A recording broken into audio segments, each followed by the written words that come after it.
Creed en sus profetas. Sábado 4 de mayo 2024. Ezequiel 40. Instrucciones acerca del templo. En el año 25 de nuestra cautividad, al comienzo del año, en el día 10 del mes primero, 14 años después que había caído Jerusalén, en ese mismo día vino sobre mí la mano del Señor y me llevó allá. En visiones de Dios me llevó a la tierra de Israel y me puso sobre un monte muy alto en el cual, al lado sur, había algo como una estructura de ciudad.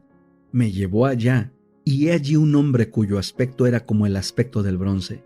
Tenía en su mano un cordel de lino y una caña de medir, y estaba de pie junto a la puerta. Aquel hombre me dijo: «Oh hijo de hombre, mira con tus ojos, oye con tus oídos y presta atención a todas las cosas que te mostraré, porque para que yo te las muestre has sido traído aquí. Declara todo lo que ves a la casa de Israel. He aquí que por fuera y alrededor del templo había un muro. En la mano del hombre había una caña para medir, la cual tenía 3 metros. Entonces midió el espesor de la estructura, la cual tenía 3 metros, y su altura, la cual era también de 3 metros. Después fue a la puerta que daba al oriente, subió por sus gradas y midió el umbral de la puerta, el cual tenía 3 metros de ancho. El otro umbral también tenía 3 metros de ancho. Cada celda tenía 3 metros de largo por 3 metros de ancho. Entre las celdas había una separación de 2 metros y medio, y el umbral de la puerta que daba al vestíbulo, por el lado interior de la puerta, medía 3 metros. Asimismo, midió el vestíbulo de la puerta, el cual tenía 4 metros, y sus pilastras tenían 1 metro cada una. El vestíbulo de la puerta estaba hacia adentro. Las celdas de la puerta que daba al oriente eran 3 en un lado y 3 en el otro lado, todas de la misma medida. También tenían la misma medida las pilastras de cada lado. Midió el ancho de la entrada de la puerta, el cual era de 5 metros. El largo del umbral era de 6 metros y medio. El espacio delante de las celdas era de 50 centímetros de un lado y de 50 centímetros al otro lado. Cada celda tenía 3 metros por un lado y 3 metros por el otro lado. Midió en la puerta desde el fondo de una celda hasta el fondo de la celda opuesta, 13 metros. Una entrada estaba frente a la otra. También midió las pilastras, las cuales tenían 31 metros. El atrio junto a la puerta también tenía pilastras alrededor. Desde la fachada exterior de la puerta hasta el frente del vestíbulo interior de la puerta había 26 metros. Había ventanas anchas por dentro y angostas por fuera, que daban hacia las celdas en el interior y alrededor de la puerta. Asimismo, su vestíbulo tenía ventanas alrededor y hacia el interior, y en cada pilastra había decoraciones de palmeras. Luego me llevó al atrio exterior, y he aquí que había cámaras, y el atrio alrededor tenía un enlosado. Alrededor de aquel atrio y dando hacia el enlosado había 30 cámaras. El enlosado inferior de junto a las puertas correspondía a la longitud de las puertas. Midió el ancho desde el frente de la puerta inferior hasta el frente exterior del atrio interior, y tenía 52 metros, así como el norte era en el oriente. Luego midió el largo y el ancho de la puerta que daba al norte del atrio exterior. Tenía 3 celdas de un lado y 3 celdas en el otro lado. Sus pilastras y su vestíbulo tenían las mismas medidas que la primera puerta, 26 metros de largo por 13 metros de ancho. Sus ventanas, sus vestíbulos y sus decoraciones de palmeras eran de las mismas dimensiones que las de la puerta que daba al oriente. Se subía a ella por 7 gradas, delante de las cuales estaba el vestíbulo. Enfrente de la puerta del norte, así como la del este, había una puerta que daba al atrio interior. Él midió de puerta a puerta y había 52 metros.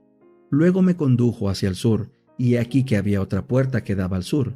Midió sus pilastras y sus vestíbulos, eran como aquellas medidas. La puerta y los vestíbulos tenían ventanas alrededor, así como aquellas ventanas. Tenía 26 metros de largo por 13 metros de ancho. Se subía a ella por 7 gradas, delante de las cuales estaba el vestíbulo. Tenía decoraciones de palmeras sobre sus pilastras, tanto en un lado como en el otro lado.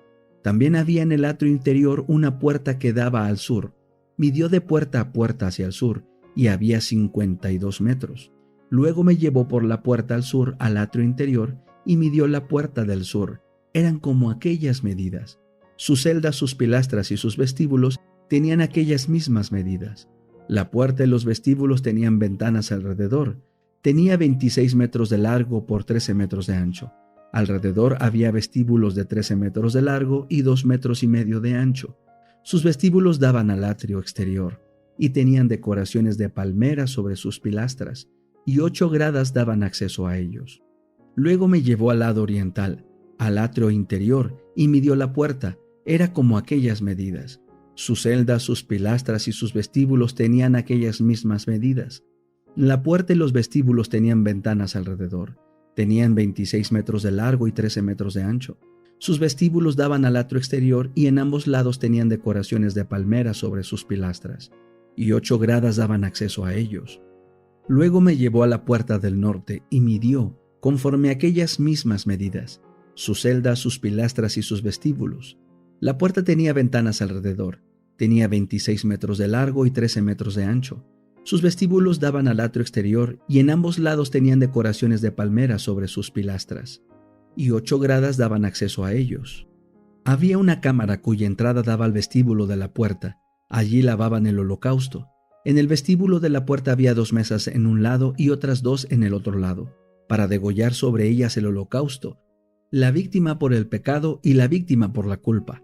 En el lado de fuera, conforme uno sube a la entrada de la puerta del norte, había 2 mesas, y al otro lado que daba a la entrada de la puerta había otras 2 mesas.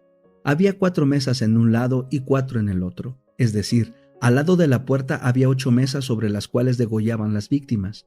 Las 4 mesas para el holocausto eran de piedra labrada, de 75 centímetros de largo y 75 centímetros de ancho, y 50 centímetros de alto. Sobre ellas colocaban los instrumentos con que degollaban las víctimas del holocausto y del sacrificio. Los rebordes de 7 centímetros estaban fijos alrededor de la cámara, y la carne de las ofrendas estaba sobre las mesas. Por fuera de la puerta interior, en el atrio interior, había 2 cámaras para los cantores. Una de ellas estaba al lado de la puerta del norte y su fachada daba al sur. La otra estaba al lado de la puerta del sur y su fachada daba al norte. Y me dijo: esta cámara que da al sur es de los sacerdotes que están a cargo del templo, y la cámara que da al norte es de los sacerdotes que están a cargo del altar. Estos últimos son los hijos de Sadoc, quienes han sido acercados al Señor de entre los hijos de Leví para servirle. Luego midió el atrio, que era un cuadrado de 52 metros de largo y 52 metros de ancho. Delante del santuario estaba el altar. Luego me llevó al vestíbulo del templo y midió cada pilastra del vestíbulo, 2,5 metros de un lado y 2,5 metros del otro lado. El ancho de la puerta era de 1,5 metros de un lado y de 1,5 metros del otro lado. El largo del vestíbulo era de 10 metros y el ancho de 5,5 metros. Junto a las gradas por las cuales se subía al vestíbulo, había columnas junto a las pilastras, una de un lado y otra del otro lado. El deseado de todas las gentes. Capítulo 27. Puedes limpiarme. La enfermedad física, por maligna que fuese y arraigada que estuviera, era curada por el poder de Cristo, pero la enfermedad del alma se apoderaba más firmemente de aquellos que cerraban sus ojos para no ver la luz. La lepra y la parálisis no eran tan terribles como el fanatismo y la incredulidad. En la casa del paralítico sanado hubo gran regocijo cuando él volvió a su familia, trayendo con facilidad la cama sobre la cual se le había llevado de su presencia poco tiempo antes. Le rodearon con lágrimas de alegría, casi sin atreverse a creer lo que veían sus ojos. Estaba delante de ellos en el pleno vigor de la virilidad. Aquellos brazos que ellos habían visto sin vida obedecían prestamente a su voluntad. La carne que se había encogido adquiriendo un color plomizo era ahora fresca y rosada.